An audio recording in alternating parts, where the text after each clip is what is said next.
ভগবান শঙ্কর বলছেন মাতা পার্বতীকে, খুব অনুভূতির কথা। ভগবান শঙ্কর বলছেন,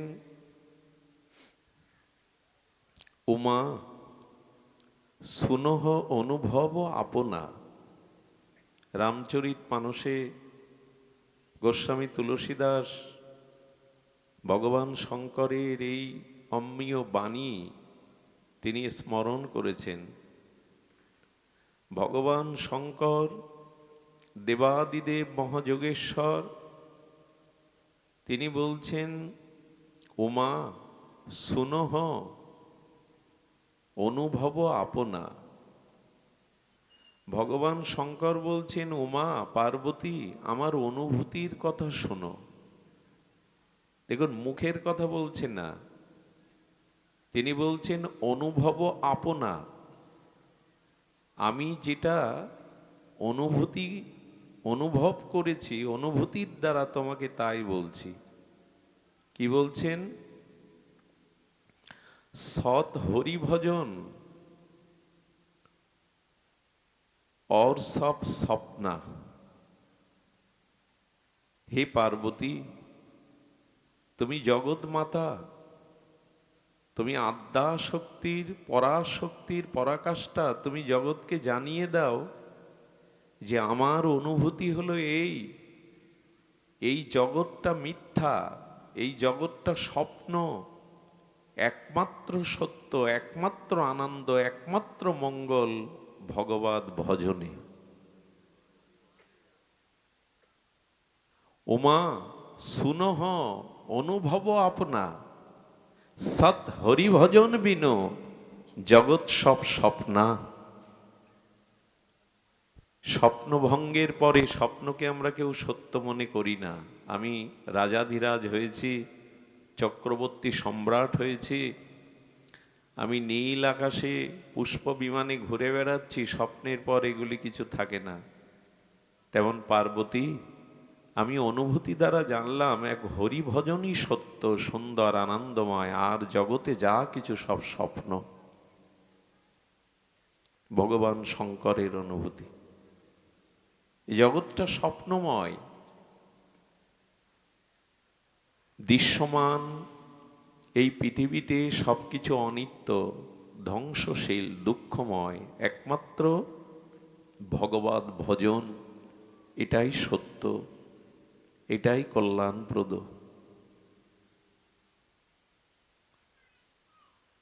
এই জন্য অখিল দুঃখ সমহরণম প্রণমামি শিবম শিবকল্পতরু।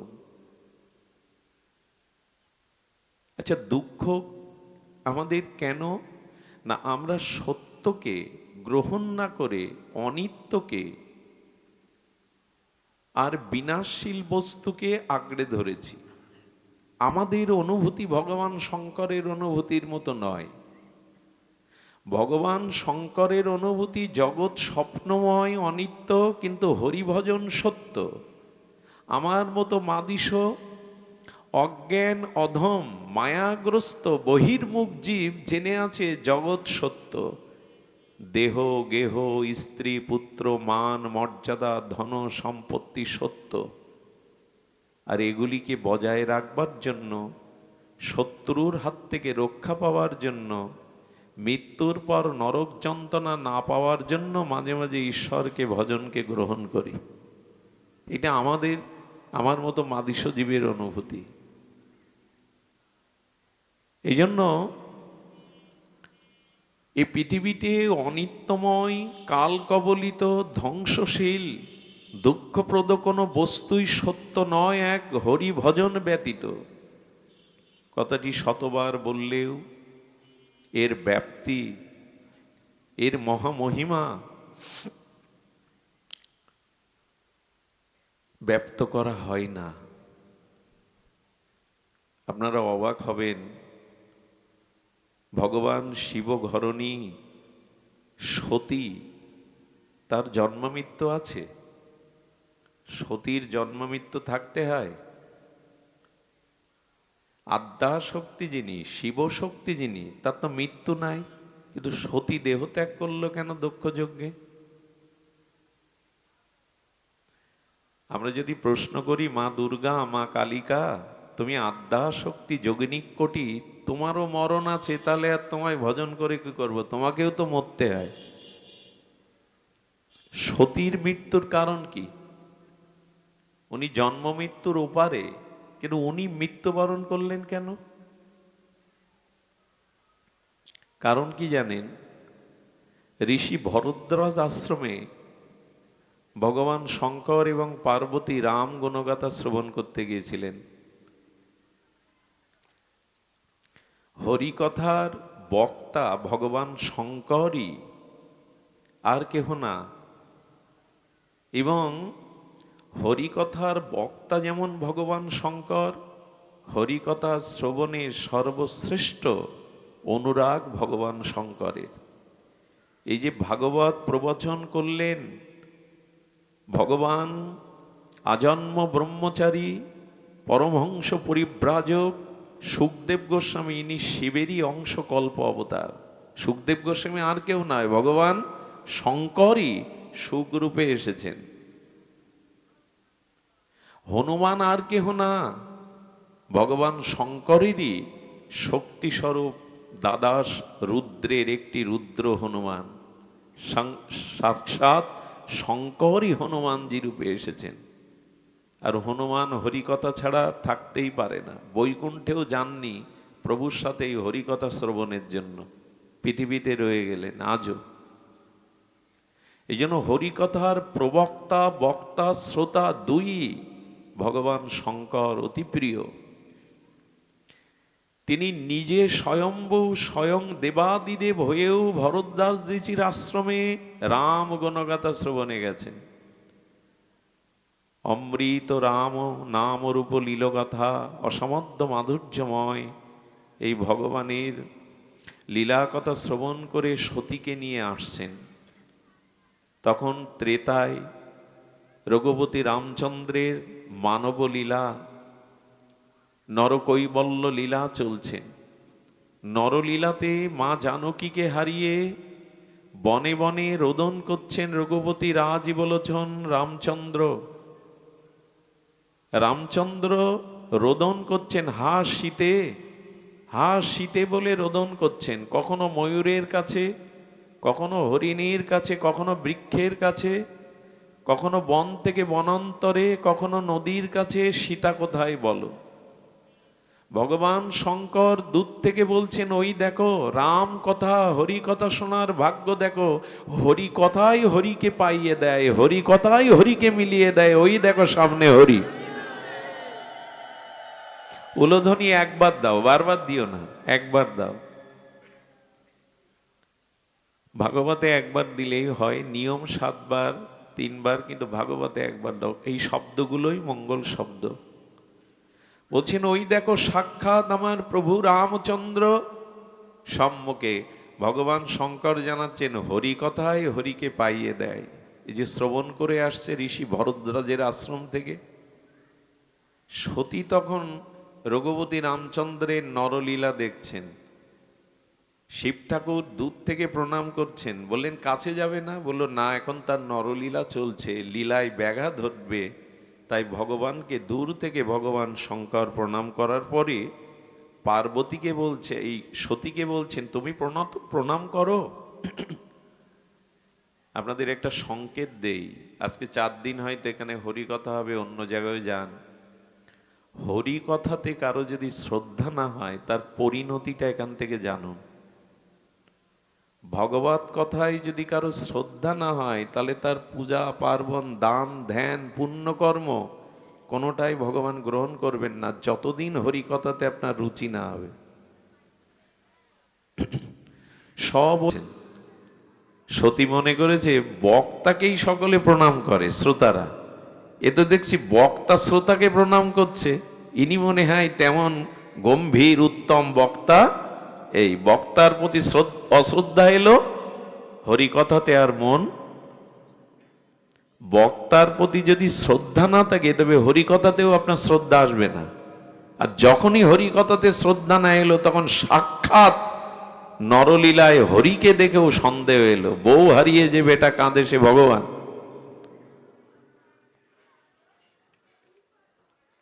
শঙ্কর মনে মনে তার বড় ভয় এলো, বললেন নরলীলাতে ভগবান মানুষের মতোই আচরণ করেন। অনুগ্রাহ ভূতানাম মানসিং তনু আশ্রিতম ভজতে তাদিশি ক্রিয়া যসূত্র তৎপর ভবেদ। উনি নরলীলাতে মানুষের মতোই লীলা করেন, কিন্তু উনি মানুষ নন, এটা ওনার লীলা, এটা ওনার ক্রিয়া, কে তাকে বোঝায়? শঙ্কর তখন বটবৃক্ষের ছায়ায় বসে ভগবানের নাম জপ করতে লাগলেন। আমার বিশ্বাস আমাতে থাকুক, অবিশ্বাস এলে তুমি মরো। এই মন থেকেই ভগবান শঙ্কর সতীকে কিছুটা দূরে সরিয়ে দিলেন। অবিশ্বাসে মরতে হয়, তুমি মরো। সতী সামনে গিয়ে বলছেন ভগবান কিনা পরীক্ষা করা দরকার, আমার তো বিশ্বাস আসে না। সীতার রূপ ধরলেন। সতী কিসের রূপ ধরলেন? সতী আর সীতার রূপের প্রায়শ পার্থক্য নেই, সমান, কিন্তু সীতার রূপ আরো মাধুর্যময়। সীতার রূপ ধরে বৃক্ষের আড়ালে ওই রূপের জ্যোতি আভা প্রকাশ করছেন।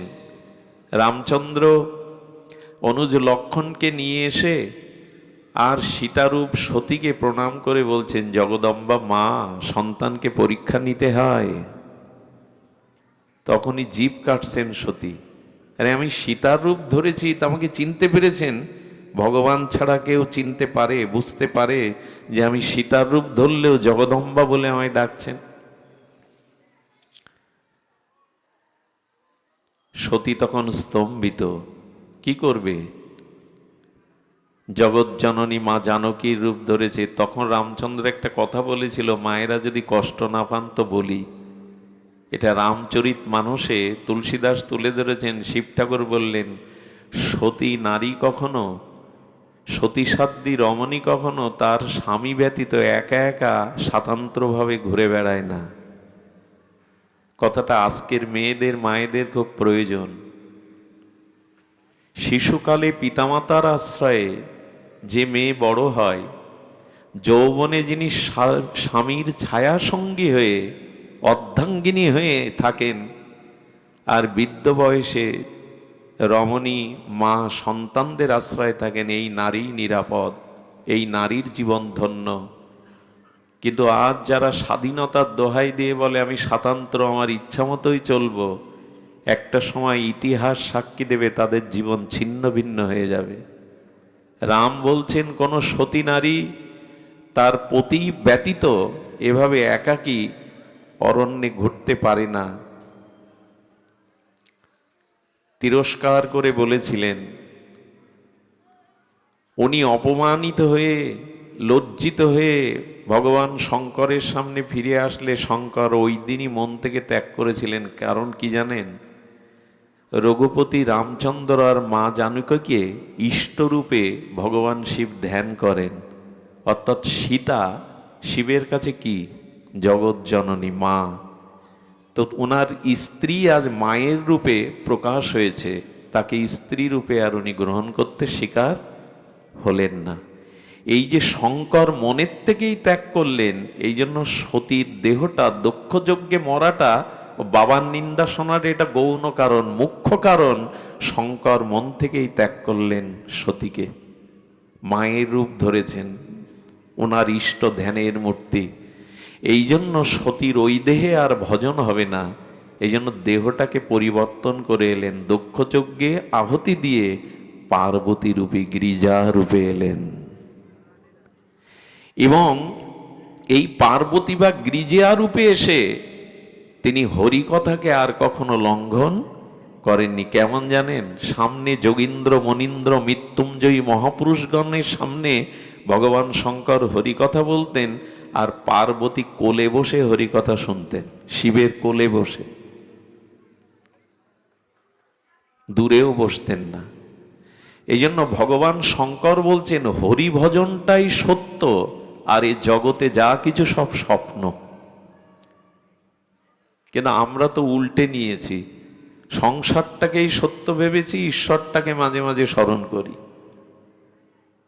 এই জন্য যার জীবনে ভগবত ভজন শুরু হয়নি, শুভারম্ভ হয়নি, জীবনে ভজন আসেনি, এই জীবন দুঃখ থেকে তিনি নিষ্কৃতি পেতে পারেন না। দুঃখের মূল কারণ পুনর্জন্ম। পুনরপি মাতৃগর্ভে জন্ম নেওয়াই হলো দুঃখের কারণ। আমরা মাতৃগর্ভে যদি না আসতাম, আমাদের এই কর্মফল ভোগ করতে হতো না, জরা মৃত্যু ব্যাধি ভোগ করতে হতো না। এই জন্য শঙ্কর বলছেন, দুঃখ মানে এই জগতের দুঃখ না, এই যে পুনঃ পুনঃ জন্ম মৃত্যু চক্রে আবর্তন হওয়া। ভগবান শঙ্করের শরণ নিলে, তার আরাধনা করলে, হরিভজন করলে দুঃখ সমূহ দূর হয়। কোন দুঃখ? তাকে আর পুনঃ পুনঃ জন্ম মৃত্যু চক্রে আসতে হয় না, তাকে আর প্রারব্ধ কর্মফল ভোগ করতে হয় না। ভজত অখিল দুঃখ, ভজত অখিল দুঃখ সমহরণম প্রণমামি শিবম শিব কল্পতরুম। ভগবান শঙ্করের জীবনে কেবল দুটি কাজ, একটি হরি কথা কীর্তন করা, আর ভগবানের নামকেই সর্বদা স্মরণ করা। এই জন্য আজ এমন এক পাবনী তিথিতে আমরা হরিকথা শুনতে বসে, ভাগবত ভগবান শঙ্করের একটা পরিচয় দিয়েছে। আজ ভগবান শঙ্করের মহিমা ছাড়া অন্য কথা আসবে না।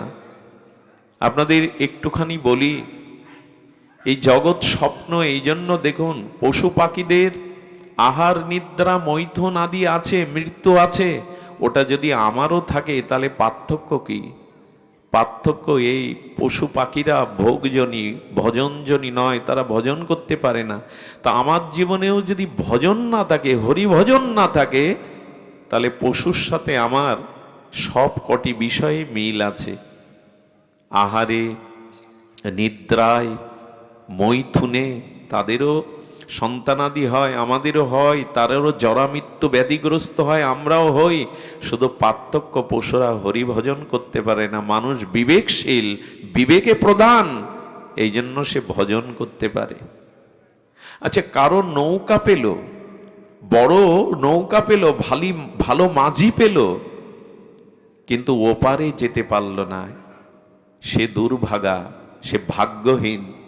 তেমন আমরা গুরুরূপ মাঝি পেলাম, এই দেহরূপ তরণী পেলাম, কিন্তু সংসার সাগর পাড়ি দিতে পারলাম না, ডুবে মরলাম। এর থেকে ব্যর্থতা আর কি আছে?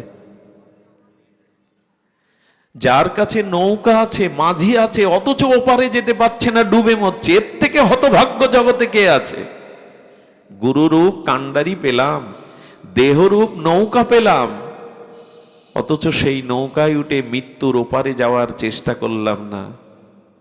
এর থেকে বড় ব্যর্থতার কি আছে? আর আমরা তো সেই ব্যর্থতার কবলে পড়ে গেছি, পার হওয়ার চেষ্টা আমাদের নাই। ভবসাগর তারণ কারণ হে যতই গাই, পার হওয়ার চেষ্টা কোথায়? দেখবেন প্রায়শ মানুষ একটা প্রার্থনা করে যজ্ঞে, স্তুতিতে, ওং সর্বে ভবন্তু সুখিনঃ সর্বে সন্তু নিরাময়া। আমার প্রশ্ন, আমরা প্রত্যেক দিন উচ্চারণ করি, হয়তো অনেকেই করেন যে জগতের সকলেই সুখী হোক, কিন্তু সুখী হয় কি করে তা বলেন তাকে। আচ্ছা, এই যে আমরা বলি জগতের সকলে সুখী হোক, হয়তো সকলে সুখী? যিনি বলছেন তিনিও সুখী হন তো? সুখ কিসে হয় তা বলে না, বলে সবাই সুখী হোক। সর্বে সন্তু নিরাময়া, কেউ যেন ব্যাধি ভোগ, রোগ ভোগ না করে। তো রোগ ভোগ করতে হবে না সেই বিধানটা আমরা জানি তো, না শুধু মুখে বললেই, প্রার্থনা করলেই হয়ে যায়, সুখী হওয়া যায়, নিরোগী হওয়া যায়? সেটি ভগবান শঙ্কর জানাচ্ছেন, সুখ একমাত্র ভগবত ভজনে আছে, অন্য কোথাও নাই। আর এই জন্ম মৃত্যু জরাব্যাধি মুক্তি আসতে পারে এই ভগবত ভজনের দ্বারা, যদি ভগবত ধামে ফিরে যেতে পারো, জন্ম মৃত্যু এড়াতে পারো। পুনঃ মাতৃগর্ভে জন্ম নেওয়াই হলো জন্ম মৃত্যু জরাব্যাধি প্রারব্ধ অভিশাপ ভোগ করা। আচ্ছা, বাংলাদেশের টাকা ইন্ডিয়ায় গিয়ে সরাসরি চালাতে পারবেন? ইংল্যান্ডে গিয়ে চালাতে পারবেন? পারবেন না। ওই দেশে আলাদা আলাদা রুপি আছে, ডলার আছে, নাকি না এই দেশের 1000 টাকা নিয়ে চলবে? চলবে না। তেমনি একটা কথা বলি, এই জগতের অর্থবিত্ত, দেহ গেহ, স্ত্রী পুত্র কুটুম্ব আত্মীয় স্বজন যা কিছু, এটা পরকালে চলবে না, ওই পারে চলে না এগুলি। আপনি জন্মাবার সময় না স্ত্রী, না পুত্র, না পিতামাতা কাউকে সাথে আনেননি, আবার মৃত্যুর পরেও এরা কেউ সাথী না, এটা কে না জানে? বাচ্চাও জানে, কিন্তু উপলব্ধি হয় তো ওইখানে কি চলবে, ওইখানে কি সাথে যাবে। দেখুন, অর্থবিত্ত, ক্ষমতা, পদ, মর্যাদা একটা সময় কাজে লাগে না। আমার যদি এখন হার্ট স্ট্রোক হয় না, মারাত্মক রকম ব্রেনে রক্তক্ষরণ হয়, আমি যদি এখন হাসপাতালে ভর্তি থাকি, আনুন, আমার যত টাকা আছে, স্ত্রী পুত্র আছে, গাড়ি বাড়ি আছে, আনুন, চলবে তো ওখানে? কাজে লাগবে তো ওখানে? ওইখানে কি কাজে লাগবে জানেন? যদি মরেও যায়, ওই সময় কি কাজে লাগবে জানেন? যেটুকু ভগবত ভজন করেছেন, যেটুকু ভক্তি, ভগবত প্রেম অর্জন করেছেন, ওইগুলোই কাজে লাগবে। ওই যে বললাম, এখানে ইংল্যান্ডে গেলে বাংলাদেশের টাকা চালাতে পারবেন না ডলার ছাড়া। ঠিক তেমনি মৃত্যুর পরে এই যা কিছু আপনি করেছেন সারা জীবন, এগুলি প্রয়োজন, টাকা প্রয়োজন, বাড়ি গাড়ি প্রয়োজন, স্ত্রী পুত্র প্রয়োজন, শুধু জগতের জন্য, জগতের ব্যবহারের জন্য, ওপারের জন্য যেটা প্রয়োজন, সেটা কতটা সঞ্চয় করেছেন বিবেকের কাছে প্রশ্ন করুন। ওই সময় কি চলবে? লতা মঙ্গেশকর বোম্বের সব থেকে নামি মায়াবতী হাসপাতালে সম্ভবত ভর্তি, চেয়ারে, হুইল চেয়ার আছে, বসতে পারছেন না, 23টা গাড়ি আছে, গাড়িতে উঠতে পারছেন না, আলিশান বাংলো বাড়ি আছে, বাড়িতে ফিরে যেতে পারছেন না, প্রিয়জন সামনে মুখ দিয়ে কথা বলতে পারছেন না, যিনি সারা জীবন সঙ্গীতের তরঙ্গে ভাসিয়েছেন বিশ্বকে। বাড়ি গাড়ি ওই সময় ওনার কোনো কাজে লাগে না। আর মৃত্যুর পর লতাজির সাথে কি যাবে? আপনার আমার সাথে ওই পারে কি চলবে? এই টাকা চলবে না, বিদেশে গেলে এই টাকা চলবে না। তেমনি পরপরে যেটি চলবে, যেটু কতটুকু ভগবত ভজন করেছেন, কতটুকু প্রেম ভক্তি অর্জন করেছেন, ওইটাই পরকালে চলবে। তাতে কতটুকু সঞ্চয় আছে আমাদের। সৎ হরি ভজন বিনু সব স্বপ্না। শিব ঠাকুর বলছেন, জগৎ স্বপ্নময়, জগতের প্রয়োজন আছে, অর্থবিত্ত কুটুম্ব আত্মীয়র প্রয়োজন আছে, কিন্তু পরকালে যেটি প্রয়োজন, সেটিও যে প্রয়োজন, এটা আগে অনুভব করো। ভাগবতে শঙ্করকে কি বলছেন? আজকে তো শিব তত্ত্বেরই দিন। নিম্ন গানাং যত গঙ্গা দেবনাম অচ্যুত যথা। ভাগবত ভগবান শঙ্করের পরিচয় দিচ্ছেন। বৈষ্ণবানাং যথাসম্ভ পুরাণা মিদাং তথা। 18 পুরাণের মধ্যে শ্রেষ্ঠ হলো শ্রীমদ্ ভাগবত মহাপুরাণ। প্রবাহমান স্রোতস্বিনী নদীর মধ্যে শ্রেষ্ঠ গঙ্গা। দেবগণের মধ্যে ভগবান অর্চিত বিষ্ণু, আর বৈষ্ণবগণ মধ্যে ভগবান শম্ভু শঙ্করই শ্রেষ্ঠ। ভাগবত পরিচয় দিচ্ছেন। আচ্ছা, এই কথা যখন বলা হলো, আমরা ভগবান শঙ্করকে, শিবকে যখন বৈষ্ণব বললাম, তার মানে আমার মাথায় তিলকমালা, আমি বৈষ্ণব মন্ত্রে দীক্ষিত, আমার মতো বৈষ্ণব ভগবান শঙ্কর? আমরা অনেকেই তাই ভেবে নেই যে শিব ঠাকুরও তাহলে পরম বৈষ্ণব। বৈষ্ণবানাং শম্ভু, খবরদার, এ ভাবলেও অপরাধ হবে। আপনার আমার মতো বৈষ্ণব শঙ্কর? বৈষ্ণবানাং যত শম্ভু মানে এই ভেবে বসবেন না যে আমাদের মতোই একজন বৈষ্ণব, নন উনি। দ্বাদশ ভাগবতের মধ্যে অন্যতম মুখ্য হলো এই ভগবান শঙ্কর। দ্বাদশ ভাগবতের মধ্যে অন্যতম শিবজি। আরো শুনুন, ভগবানের স্বভাব, প্রভাব, গুণ, শীল, মহিমা কোনো ভেদ নাই। স্বয়ং স্বয়ম্ভু পূর্ণব্রহ্ম ভগবানের সাথে ভগবান শঙ্করের গুণ, লীলা, শীল, প্রভাব, মহিমাতে কোনো ভেদ নাই। দুধ থেকে দই হলো, জল থেকে হলো কি, তেল থেকে হলো কি, কিসের থেকে হলো? দুধ থেকেই হলো। তত্ত্ব তো দুধ, কিন্তু দইটা আলাদা, তেমনি তত্ত্ব তো অখণ্ড এক পরম ব্রহ্ম, শিব রূপে ব্রহ্মা রূপে বিভাজন হয়েছেন, একই তত্ত্ব তারা। এই জন্য ভগবান শঙ্করকে কখনো যে আমাদের মতো তিনি বৈষ্ণব এরকম সিদ্ধান্ত যদি নেন অপরাধী হয়ে যাবেন। শিব তত্ত্ব সাধারণ নয়। আপনাদের মনে আছে সমুদ্র মন্থনে যে বিষ উঠেছিল, কালকূট বিষ, ওখানে বিষ্ণু দাঁড়িয়েছিলেন, ব্রহ্মা দাঁড়িয়েছিলেন, দেবতারাও দাঁড়িয়েছিলেন। ওই বিষে যখন পৃথিবী প্রলয় ধ্বংস কবলিত, কেউ এগিয়ে আসেনি। ভগবান শঙ্করের মতো জীবকল্যাণে আর কেউ নাই আমাদের সামনে, উনি কালকূট বিষটা কণ্ঠে ধারণ করলেন। এই জন্য শিব ঠাকুরের শব্দের, শিব শব্দের অর্থই হলো মঙ্গল, কল্যাণ। জীবের মতো এত কল্যাণ অন্য কোনো ভগবান ভাবেননি। আমি ব্যাস আসনেই বসে বলছি, অভিন্ন ভগবান, কিন্তু শিব ঠাকুরের মতো জীবকল্যাণের কথা আর কোনো ভগবান, এই তার প্রমাণ। বিষ কেউ নেয় সংসারে, সবাই ওখানে অপেক্ষা করে আছে লক্ষ্মী কখন উঠবে, ঐরবত কখন উঠবে, অমৃত কখন উঠবে, কিন্তু আগে বিষ। শঙ্কর জগতে জানালেন এ সংসারে অমৃত আছে, লক্ষ্মীও আছে, সেটা তলে। আগে তো বিষ গ্রহণ করতে শেখো, আগে কষ্ট, আগে যন্ত্রণা, আগে দুঃখকে বরণ করে নিতে শেখো, তবেই আনন্দ পাবে। যারা দুঃখকে এড়িয়ে যেতে চায় তারা অমৃত পায় না।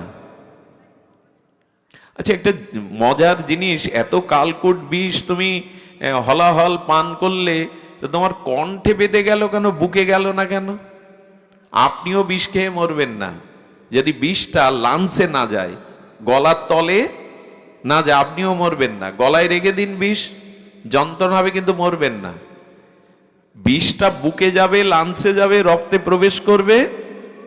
তো ভগবান শঙ্কর যে বিষ কালকূট পান করলেন, গলায় গিয়ে নীলকণ্ঠ হলো কেন, বুকে যেতে পারেনি? এর উত্তর কি? এর উত্তর একটাই। ভগবান শঙ্কর কি বলছেন শুনুন, বিষ ওখানে আটকে গেছে, ভেতরে যায়নি। বলো কেন?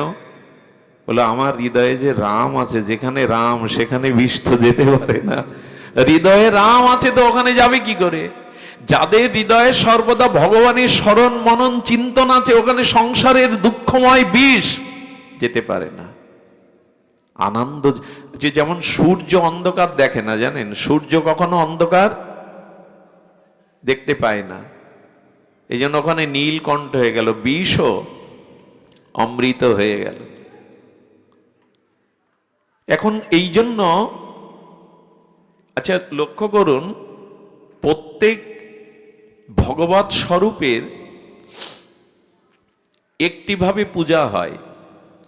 বিষ্ণু, নারায়ণ, কৃষ্ণ, রাম, মহাপ্রভু, এরা সাকার মূর্তিতে পূজা হয়। একমাত্র ভগবান শঙ্করেরই পূজা দুইভাবে হয়। এটা একটা অদ্ভুত বিষয়। আজকে অন্য কথা আপনাদের শোনাতে পারবো না, কারণ আজকের দিন এই নির্জলা উপবাসাদি থেকে যারা শিব মহিমা, কারণ ভগবান সব থেকে সন্তুষ্ট হন ভক্ত চরিত্র কথা শুনলে। ভগবানও নিজে শুনতে বসেন। শিবতত্ত্ব মহিমা যেখানে কীর্তন হয়, সেখানে ভগবানও স্বয়ং শ্রোতা হয়ে বসেন। এখানে আমরা যেটা আস্বাদন করছিলাম যে ভগবান শঙ্করের নিরাকার এবং সাকার দুইভাবে পূজা হয়। অন্য কোনো ভগবৎ স্বরূপে দুইভাবে নিরাকার, বিষ্ণুর নিরাকার পূজা করেছেন কখনো? কৃষ্ণের নিরাকার পূজা। এই শিবলিঙ্গ, লিঙ্গ মানে চিহ্ন, চিহ্নটা নিরাকার, নিরাকার রূপে শিবলিঙ্গ রূপে তিনি আজ পূজা পাচ্ছেন। আবার শিব বিগ্রহ রূপে দুইভাবে পূজিত হচ্ছেন। অন্য কোনো ভগবৎ স্বরূপে নিরাকার এবং সাকারের পূজা দুইভাবে হয় না।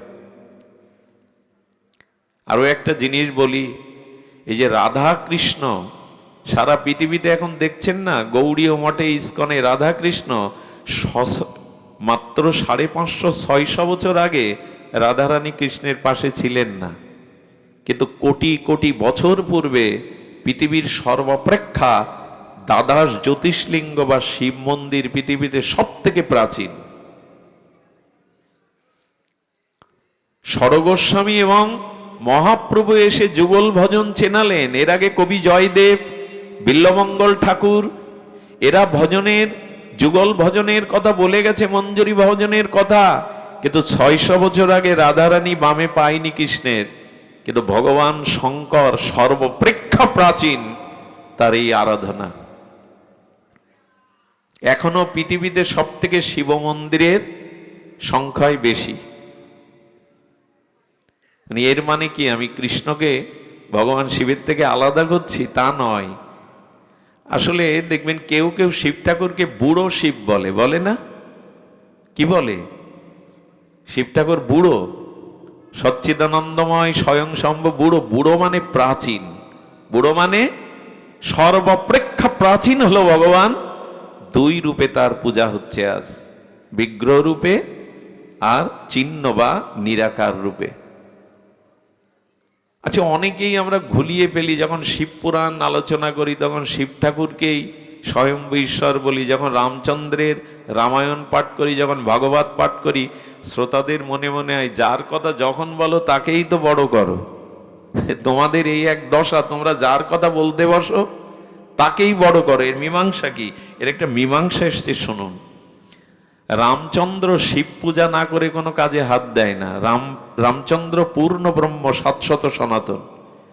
উনি যখন লঙ্কায় যুদ্ধের জন্য যাবেন, উনি জানেন ভগবান শঙ্করের উনি বালু দিয়ে যে লিঙ্গ মূর্তি স্থাপন করে পূজা করেছিলেন রামেশ্বরম, এটা বলো অদ্ভুত বিগ্রহ। রামচন্দ্র সেতু বন্ধনের পূর্বে সমুদ্রের এপারে রামেশ্বরম এই জ্যোতিষ দ্বাদশ লিঙ্গের এক লিঙ্গ প্রতিষ্ঠা করেন। এখানে ভগবান শঙ্করকে পূজা করছেন, আরাধনা করছেন, স্তুতি স্তব করছেন আশীর্বাদ নেওয়ার জন্য। আমরা যেন ঘুলিয়ে না ফেলি কে কার শিষ্য, কে কার গুরু, কে ছোট বড়। এখানে বলছেন, দেখুন নামকরণ কি করলেন, নামকরণ কি করলেন? রামেশ্বরম, অর্থাৎ শব্দটার অর্থ দাঁড়ায় রামের যিনি ঈশ্বর। শিবমূর্তিকে কি নাম দিলেন রঘুপতি রামচন্দ্র? রামেশ্বরম। অনেকেই গেছেন এখানে, অনেকেই হয়তো আছেন এই স্থানে, গেছেন আপনারা। এই রামেশ্বরম মানে রামের যিনি ঈশ্বর। তো রামজিকে প্রশ্ন করা হলো, আপনার ঈশ্বর শঙ্কর, অথচ শঙ্কর যে 5 মুখে রাম নাম জপ করেন। কে কার ঈশ্বর, কে কার শিষ্য, কে কার গুরু? আমাদের মধ্যেও মাঝে এই সংশয় উপস্থিত হয়, এটা নিরাকরণ করা দরকার। দেখুন, সর্বপ্রথম রামচন্দ্র তৎপুরুষ শিবজিকে কি করলেন? সমাস। সমাস মানে কি প্রফেসর?